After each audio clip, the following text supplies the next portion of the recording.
pasal tharal to na bung som ni panga na ziak tu ro hlupu yaren thlei hau khu ma chuan zanin zanlaya rang thuami kan la chuak zetanga chumi rual chuan veng mor lam in kan hal zuyanga kan liam ngal thuai don nia zolbu ka in naute po han kam keu ta ula chi ai hau lovin zanlai ar khuana chuan kal khamate in hnuaya kim thap to turani a han ti zui sara rangzetin ral to na le chal hlira chu an put chu ngala an thlen in lam chu an pan ta ngal wanga kong laka valu pa chu mu in thil omzia an han hril zunga an kal san ta ngala an thlen in a chuan lun ngalin zakhu male kap lian ate chuan an ron fin ngal thuaya dar khai lam thil tum te chu han soi zungin rang thuami chu chi ai lo tur le on thlenga zui chuak tur chuan an hril sa vek boka zanlai ar khuan ma nge ya tran mun siam fel tum chuan an te kwal ta thuaka an ni chala le to na te chu pon lama khotual mi te nen an tranganga zakhu ma te chu in chunga an biru thung don ani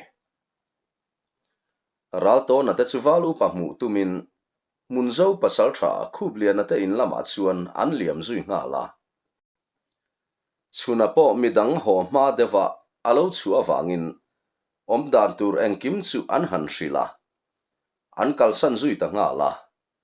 pasal tha khublian ale valu pa te chu lo ti dunin ruam manna an siam dun mola tlangwal huai sen zual deuh te nen chuan aruk thei ang berin kal khamate in lam chu an panta a ral to na te ero muturin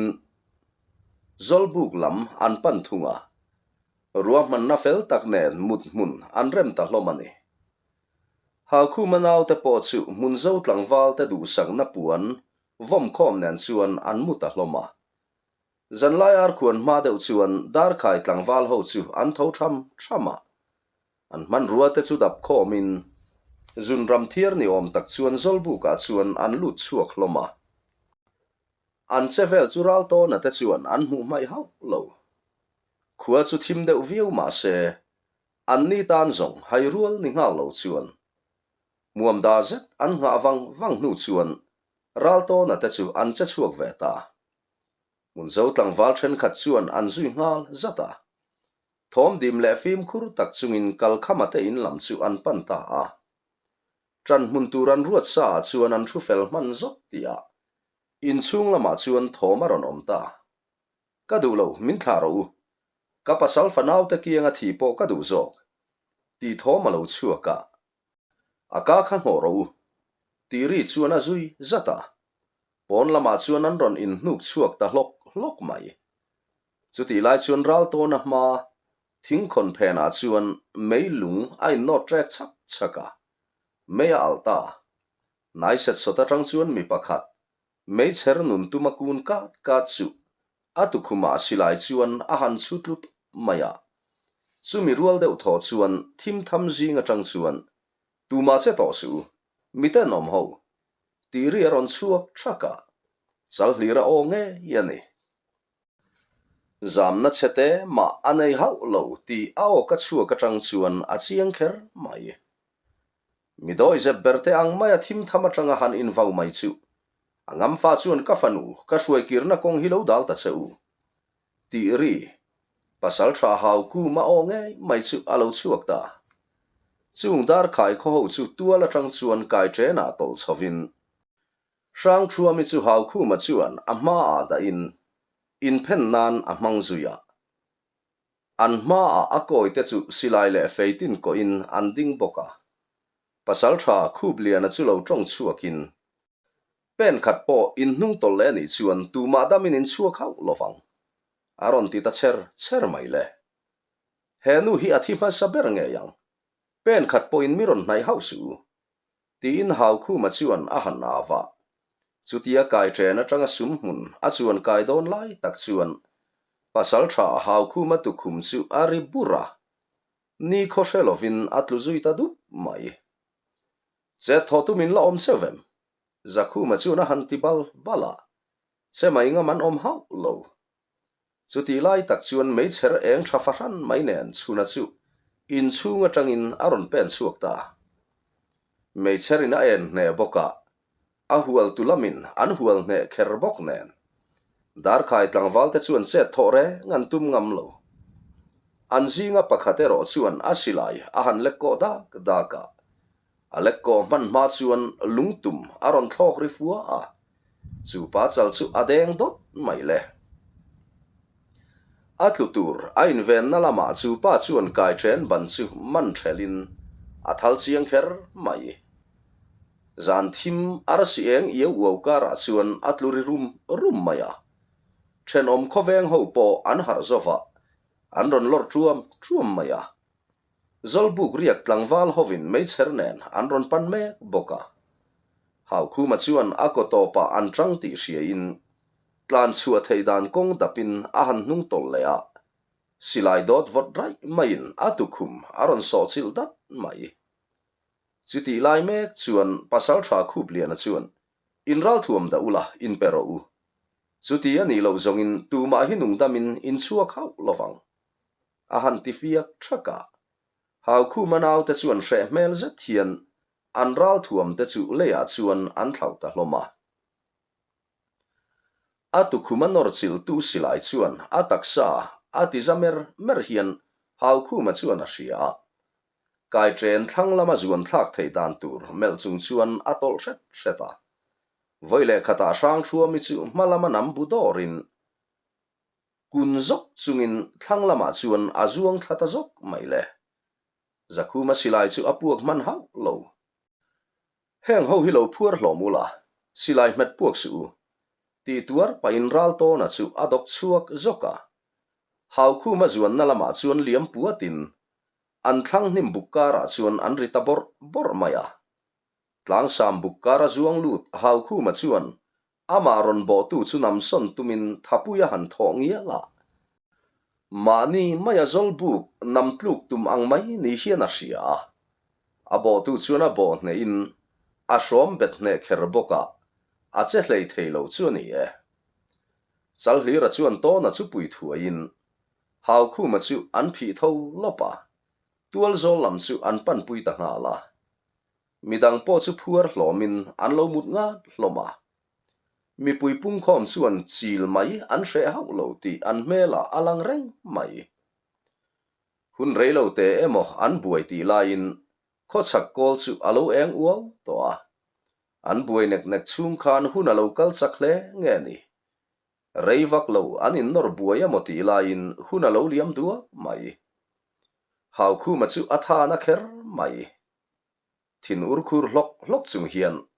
hau khu ma poi soi chu thina ni asin nang hi ithi ma saberang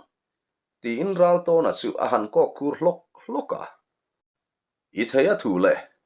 mani fa te po lainan na nei lo hi pasal tha po vadinek su che to na lo ti chuan phuar be chung chuan a ke chuan han tlo zot tumin a han leng vela poyero a hol lo kher mai pasal tha khub lian a chuan i pau peizek mai ka ti zil hlek chu ngai ani hi ti in hau khu ma chu a han beng thlesok maya ti te u lalmual lami pan thuayang khai kal khama te chung po thlamuang takin om ro u in poyan khoi zui hau lovang a han tiram mak maya lalmual lam pan chuan an phi chho ta lop hloma tu ma chu an dim doi lo kher mai ral to na te ero an thlen ina lut le in chuami in hit fai chu hne molin thlamuang takin om ro u in tan an hnok sak le ngai to lovang a han ti sapa lalmual lampan tur chuan an chuak zui ve ta a lalmual an han thlen chuan boruak a sakher mai hau khu ma chu alo in ro saku kuk maya malbeyamin ma chon ngam he khuwa hian in om ngang lovem ni eng ang taka doi zep khuang e mo in ni chai chu le a han ti lura phuar be chung po chu ti taka ram du da mai chu pasal tha khup lian a chuan lal chu han melin tlangwal ho kuta kan hlan mai don nge ka han zil hlek don em ni a han ti sapa lal chung lura chuan kha thil sual ti tu zokin ka kho tua la nge mi han chau ku mai chu nia I huai sar le mai ka ti I chau te hi eng khuang e kan ni I hre chai lovem ni a han ti vin thak maya hau khu ma chuan mun zo khuwa ve riang ruang hian ke min ma chon ngam hi in nei ngang lovem ni in nei lovani zongin in du dan chuan mi han da bo ta cheu a han ti bul ta muk maya mun zo tlang wal ho chu an ngoi hiai maya hau khu ma han ma chon tur em chuan tu ma chu han in ring zo an om si lova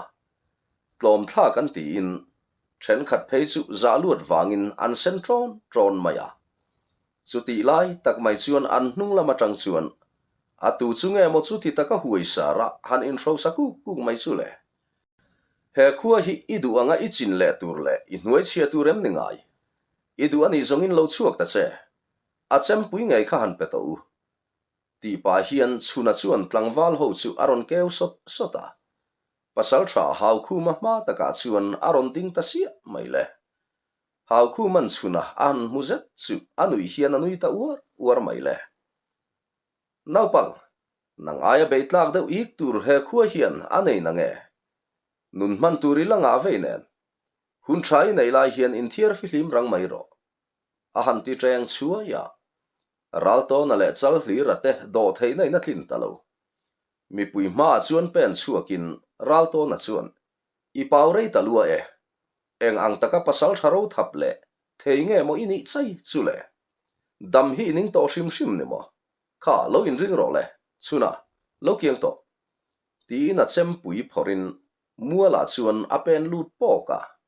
chal hli ra chuan he chu ka chan pual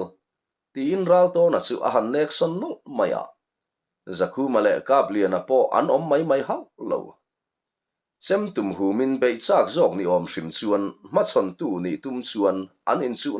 nok maya hau khu ma chu makti luat wangin ameng zau kok mai le pasal tha khu bliana chuan te chai rang che hian I pau hro ta lua e tin hau khu ma chu akut an phur na han zai chat thotin bulop khop hian atukhum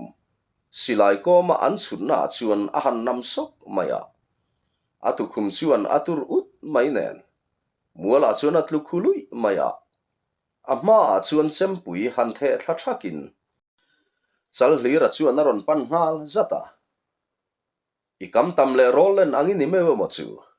ti in hau khu ma chu a han mel khai maya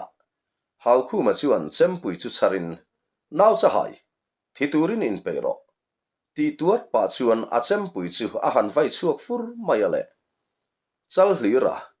ralto na nena man ro chikim man dan zira seilian thin phut zuk nei hau lo le eng man ro mang po tal buai ngai ei lo tan chu chempui lo thok chuak vuai chu dan har ani hau lo rang zeta hau khu ma chem chu lo la le vin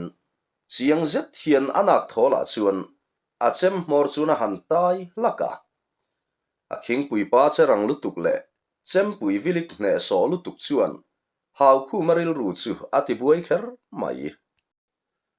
athiam chitin thoin chuk zong te chho zong le phei zong ta chuan a han vai fura pasal tha ton hrian nga to le huai sen nun rong le nun chelutuk oi sak nei lo me po chu zo pui tlangwal tuai tir ma chuan a che hlei thei lo chal hlira la chuan khoina du tak si lo hian atak sa mun tin mai chu a chem pui hriam zet mai chuan atai hlak reng mai si a thisen hian a bual hne nu mai ani chutiang pasal tha ro sang na le nun rong kei beramo in ti ching chu nun po ni se midang tan nok sak le poi hol zong in atal na sadon ti a chiang renga chu wangin chala chuan anun na zu atum hau lo pasal tha hau khu ma chuan kha le lo in ring ro le I han in lebral rai mai teng o ti in thisenin abual ze zui chung chuan chal hlira chu a han bo zui zota chal hlira po a him kim bi khau lo a om le dar vel chu hau khu ma chem nu ma awangin a thi sar hloma chutia hau khu man aron bo zui tak miela chuan atol lo thei bik lova nung tol chung chuan a chem chu alo khak per zunga an ha dun ta khop mai an ka chuan tho leng meu to lo hau khu ma phei chu adul hi apuarin apuar pop maya a tho huam mai a be sei anga chal hlira ada that thei mai lo awang chuan a thin urna chu a so sang tola phim khurna po atla cham tel boka chal hlira tan chuan chu tak chu du thu sam ani thung chutia thin rim kho mulo le ka aron bo buan ta ka wang chuan adu na hmuna pianga alo tai thler hak zela hau khu ma thin urlu tuk chuan thison ro ti pa chuan a chem chu avai le fur maya chala chu akat le rok thin na nga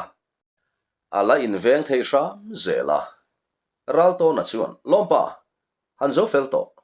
alo ti thata chala chuan kha ke ve o han ti tur pa chuan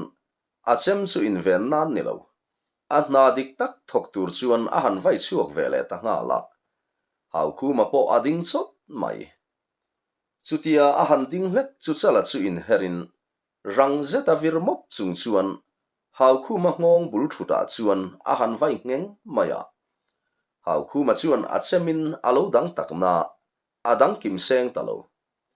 a ngong bul thuta chuan chal hlira chem pui chu a in thiat ta vo mai thisen a chik chuak zoka ading khur ta ngot mai le theilo hian tlangwal ti in enge mo soitum chuan a han ang zuawa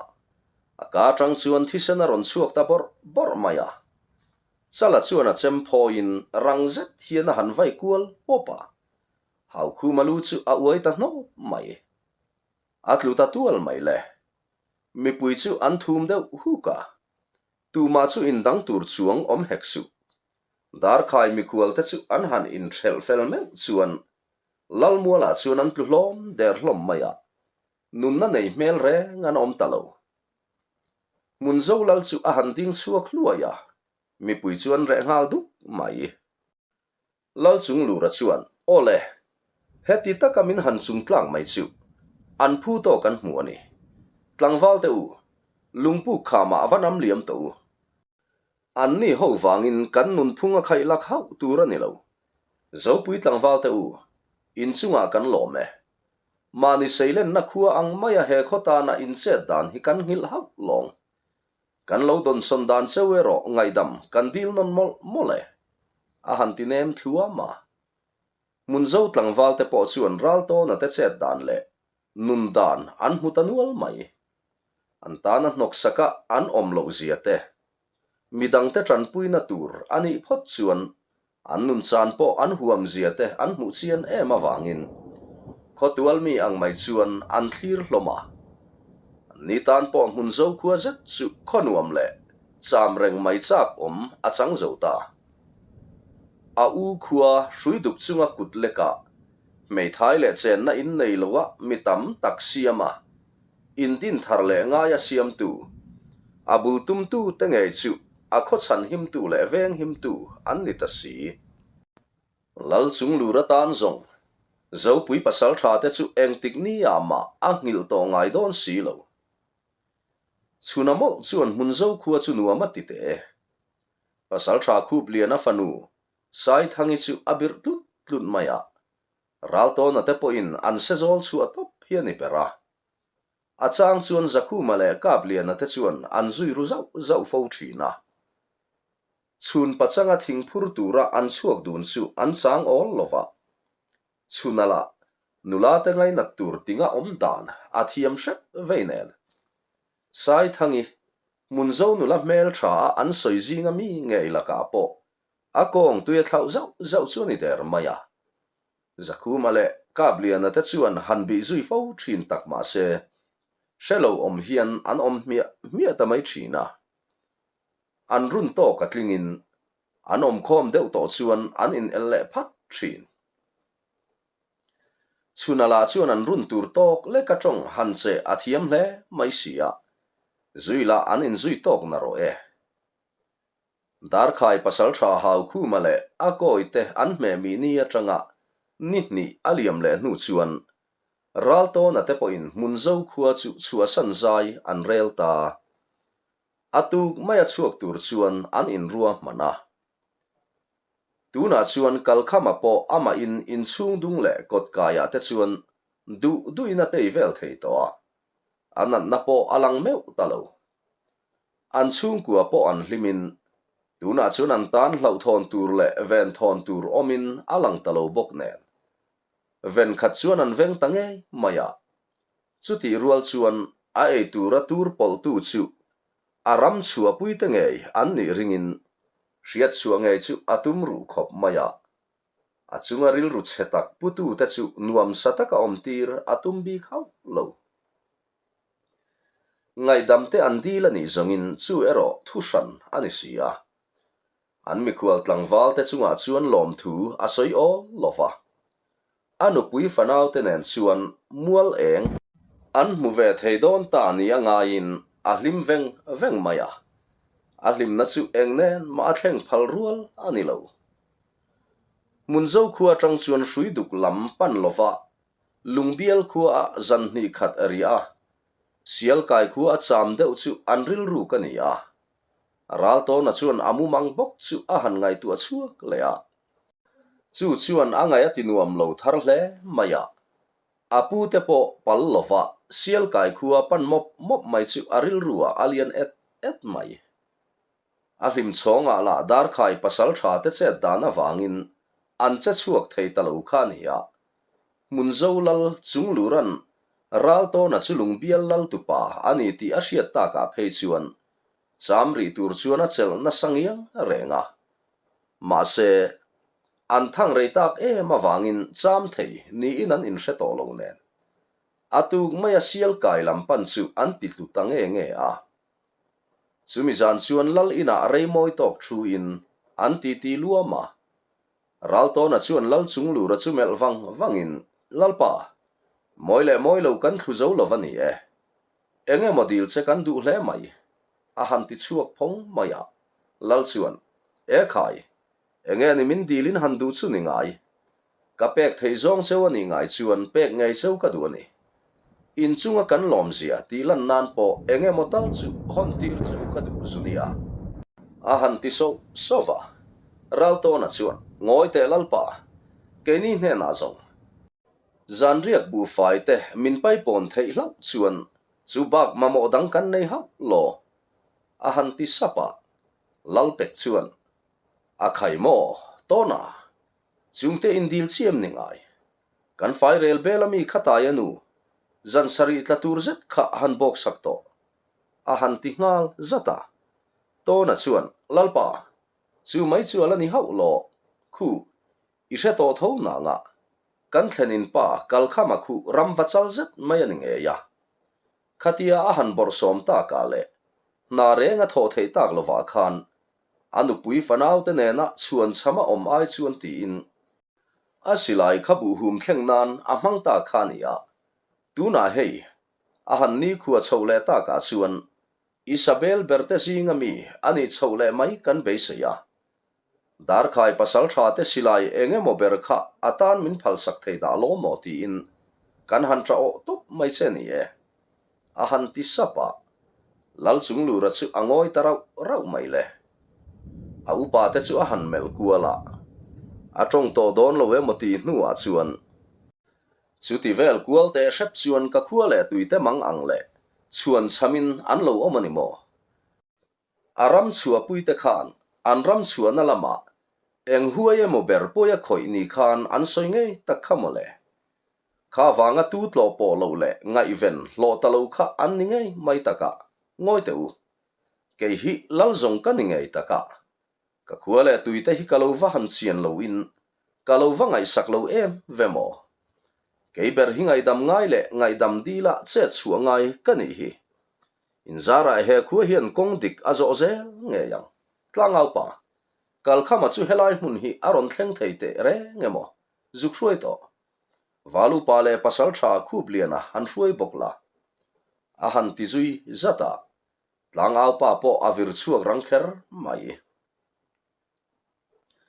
kalkhama chuan lal in lu a han dila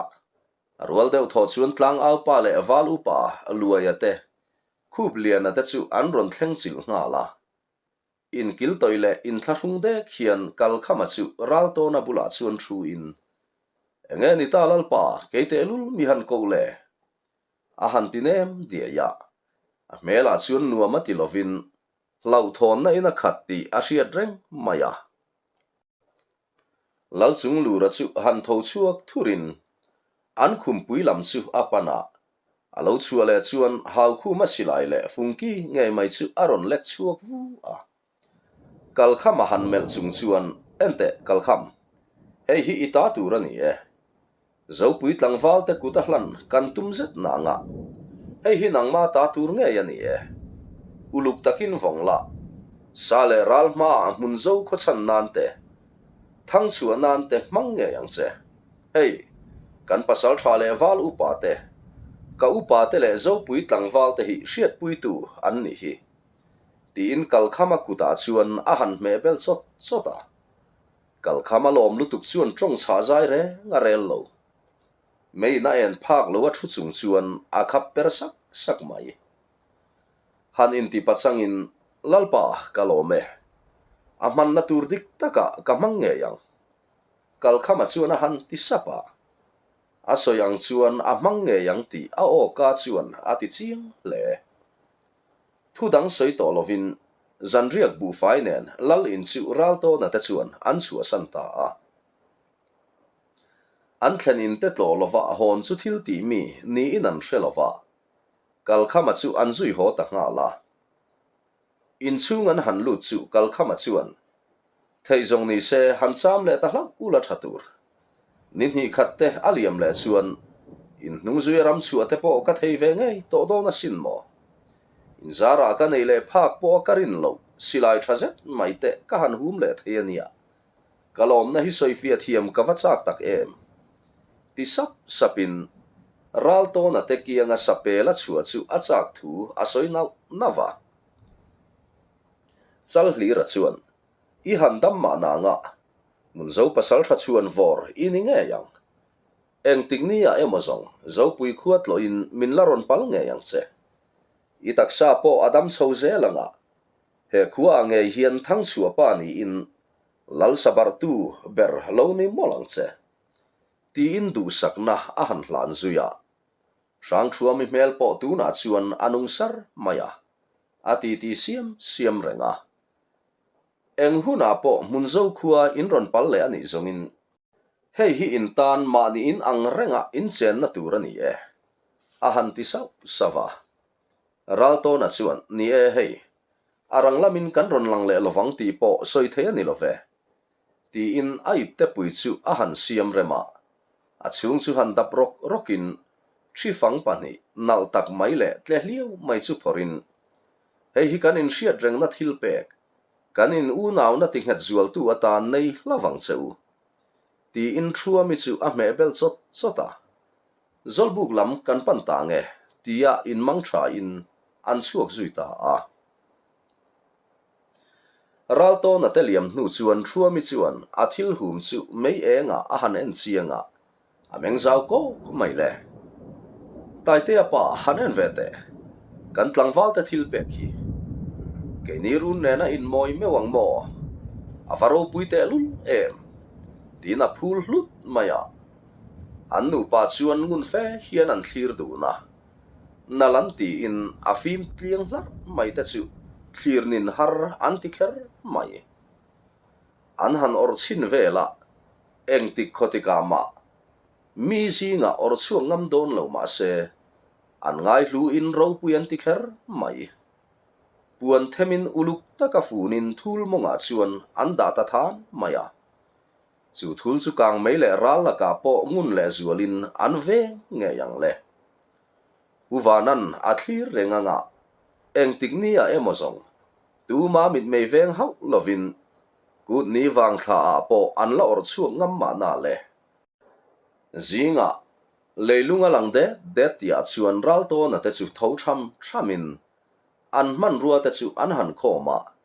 kal khaman sial kai po na nai ber a ko mu lam chu panin an liam zui ta wanga nialan meu chuan mun zo ram chin kho chak lam tlang sang ve tak mai chi patang chuan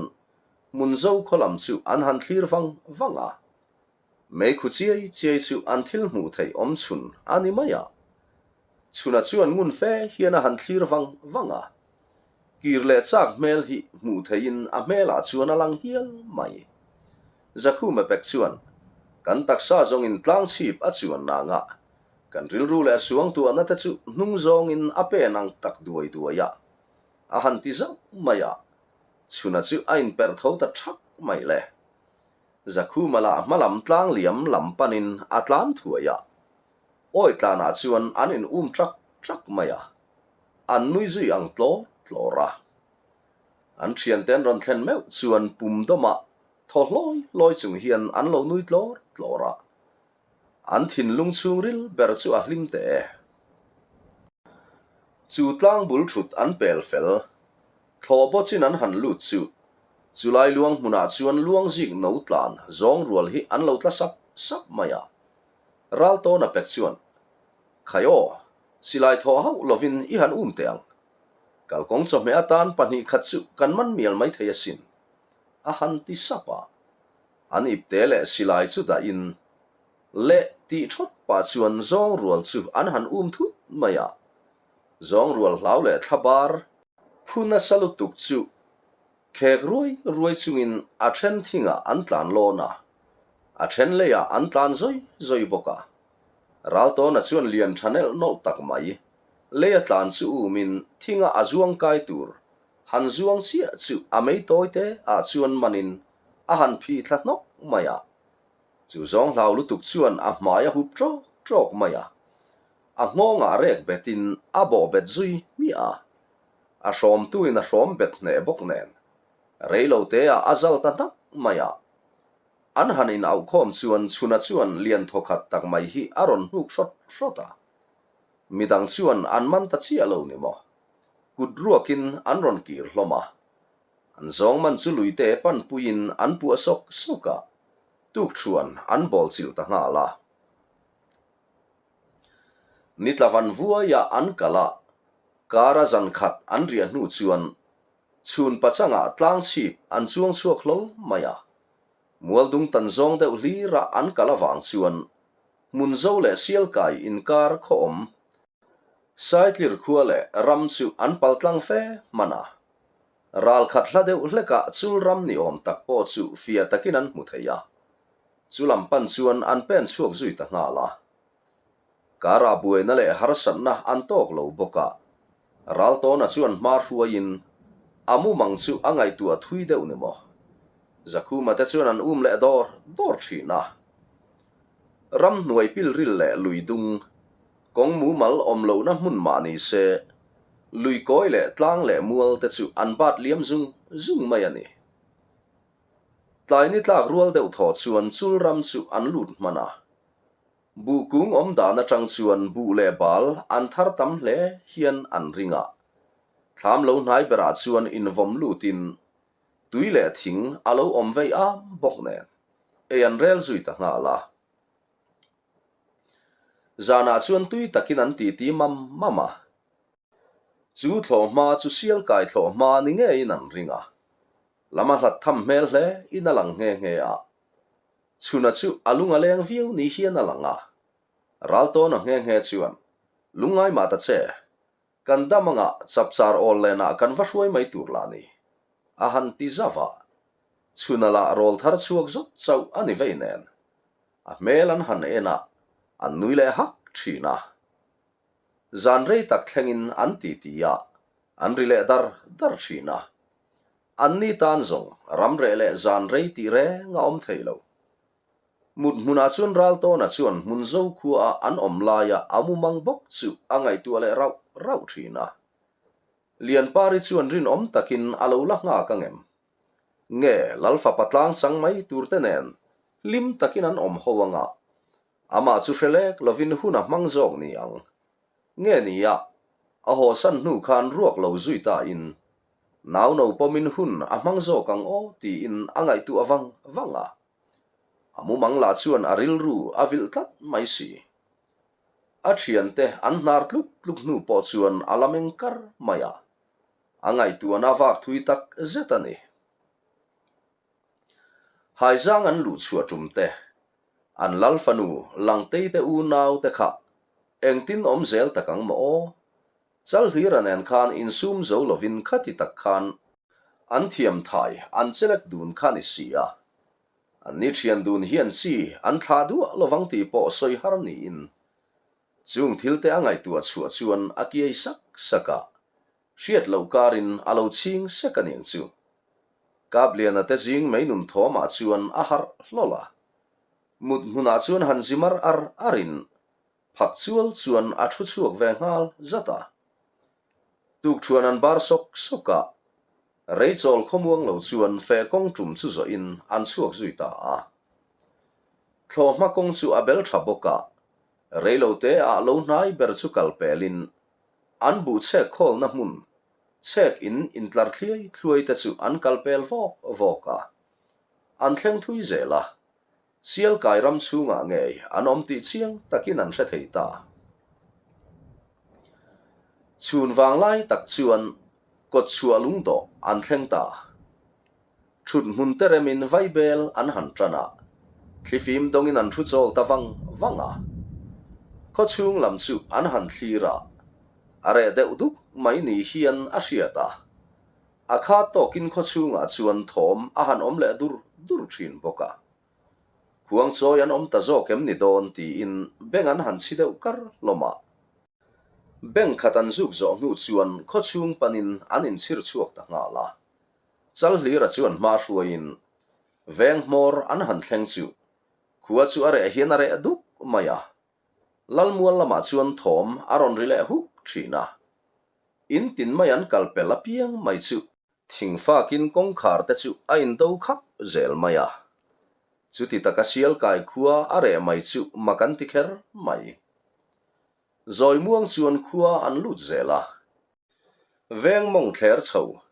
in din kha deuh na la ya in pakhat chu kongkhar alo in hong hi ya mi hringero an om lo ni nge hian alang loya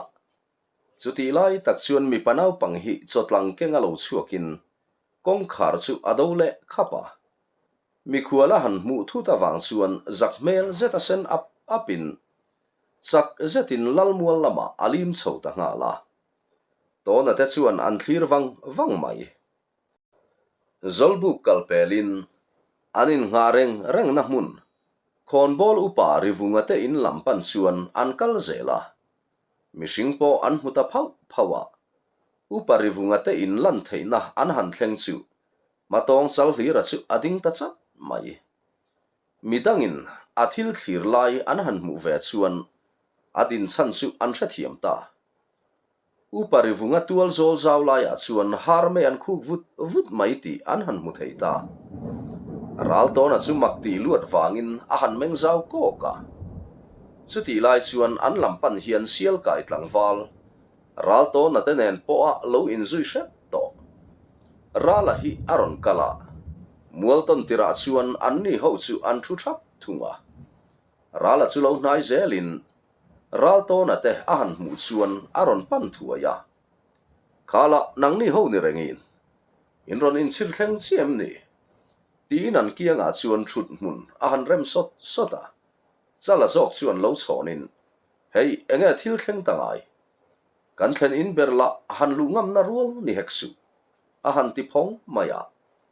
rala chu han hoi vatin hei kan sial kai nula mel tha lian pari chong tuilal fa pa hna khianga oidon ni mo palai mel te mu in ama lian parin lo hnolin lo tang te ma se apa in thu alo pot sat tamai ni ngai turani a thla na hun kan mangani ta khi a han ti meu chuan ral to na chu ading hluai mai ti te u zo pui lam panin I chuak zui te zo kang umia ti ina pen chuak zui chu ani der mai amumang bok chu aril ruwa aron in lar le uara angil dut ni mai hian a ria thlasik voi thum em aral ma a an thutiam a han bo cheta mai chu alaya nangiang mai chal hlira chuan ngoi te lompa chu ti tut lo deuh chuan male adu reng wanga kal turani hau lo chu male thu chiang jok sha turin kan sam nge ya tulani a han ti khawa to na thung chuan ngoi te lom pa a thang tlom thlang mai lo mo a han ti sha ma ra la chu lo in rolin ti te u kanin lama in ngat fel phot teang o ro mu mal jok in nei theinan ti in mual veng lama an in lam chu apan puita a ra la te ina chuan thu than da in ra la chuan ka hriat chin hi atoi hle maya bu seng zo hlim te khan chong tuilal fa pa le a koi te an ron lang hlol maya an hoi hera zangin an leng hal mai nge a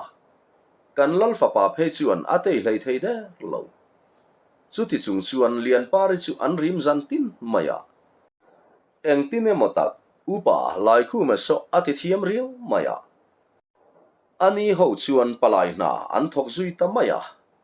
kan upa ri vungala pem thar nu thloi a bir fu deuh nge ni a fanu te chu tirliam maya poisa ta lo nen rem thu a lo cha pui mai ni tur ani lian pari la chu mit tui nen ni tin hun a mang hian ni bere a han ti chuan ral to na chu a sata phat mai le chutina fanu du lo chunga tir luyang mo ngoi tak ro se nuamin an hruai hau lovang ti ina in hum ruwa engkim ma chon huam ti hriat zat chuan ameng rup ta al mai le rala chu han melin rala heti hian ti teang anni so kanip te pui ban na te anni miawa wangin chalanen hian kan pananga kan nau te ero heta in ngat mai se chalanen hian engma hrelo ni om takin kan va pan don nia ti in rema han ruata chong tuilal fa pa po chu atrula ni zongin anzil hau deuh nge yang chu atrula ni ta kale chong tui thleng rokin an mai tur lani chumini chu an hlotlin lom nan chong tuilal fa pa chuan tlang alo hrai nge chu ni a ran manata na thi le dar a man te po chu alo thlonin aluang ral mai tur lani enge a mangai ber chan nan chuan luchum ban chum po huamin a be nge yang chu